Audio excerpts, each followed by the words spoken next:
Professional wrestling is watched by millions worldwide. What is it? What does it take to be a pro wrestler? Professional wrestling, anyone would describe it as sports entertainment, I think.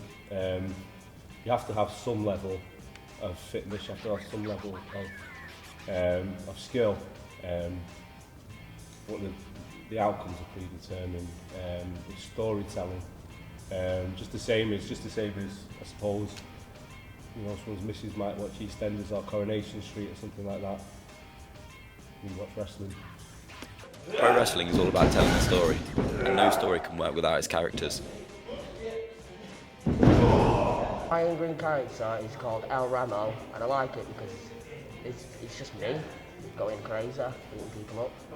Done probably about 4 or 5 different in-ring characters. I think the first one I ever did was the Governor, and then from there I've done other things. I've done Misery Guts, I've done a boxing gimmick. That's it really, yeah, I can't remember. Sometimes I remember turning up and someone wouldn't show up, so you get given a random mask and get told to do such a character really. Wrestling comes with a real risk of injury, but this does not stop the wrestlers from putting their bodies on the line. When I took the first bump in the ring, it was the most eye-opening thing I've ever done in my life. I realised these people do this every day. When I was younger I took it up because I was a boxer, and a friend of mine was wrestling and they needed people to go on the shows, and he was offering me 30 quid, so I took it up. And since then I obviously got into it, started liking it, and that's why I set up Wrestlepro, was just to keep getting involved in it really. Wrestlepro is an independent wrestling promotion based in Manchester. We do a show probably once every 2-3 months, and again we have an academy where we train people up. So I'd say we're pretty much a medium level promotion, so we get a couple of big stars in to headline the show, and then we leave people that we can train them.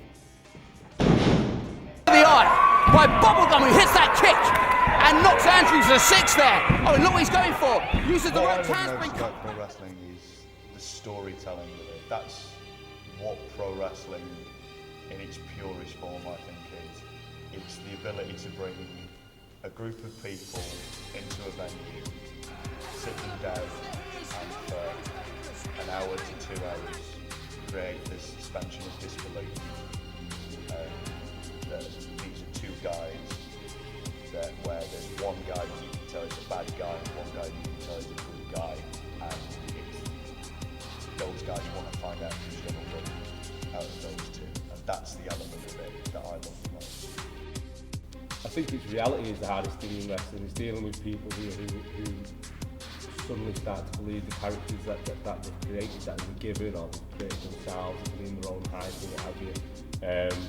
So there's hierarchy, I suppose. So you deal with some people and they think, you know, they're superstars, and some people don't. And I think you know, the fake fight, essentially. It's like a mix between sport and theatre. Like you can manipulate it. I liked watching a group of guys that have come in with no experience or background in it, and then watching those guys progress. That's fantastic. But I'm a sucker for being booed as well. I go for the boos. That's what I really like. If I can get a crowd to hate me, then that's a job well done. To some of the wrestlers, this is more than just a hobby, it becomes a lifestyle. The best thing about wrestling is meeting new people, you know, seeing people's different sides of wrestling, learning from the best. You can never stop learning. And before I started Wrestlepro, I didn't really have many friends, and now I've got a good group of friends I can count on. With some people, they have this big idea that they're going to go and become WWE superstars or TNA superstars, and a lot of them will. I'm not saying they won't, but I'm old, so the chances of that happening are very slim. My brother owns football club the weekend, and if you were to watch him with that football club, you'd look like he was Alex Ferguson, and it's the same thing, I suppose. I get to tell stories, I get to own my own little promotion. It's something to do. It's something, you know, you started from the beginning creating the matches, you do the promotions, you get your flyers out, your posters out, and then you do the show in front of the fans, and it's just a little build-up and little steps along the way. I love it. I really do love it. It's the best thing I've ever done.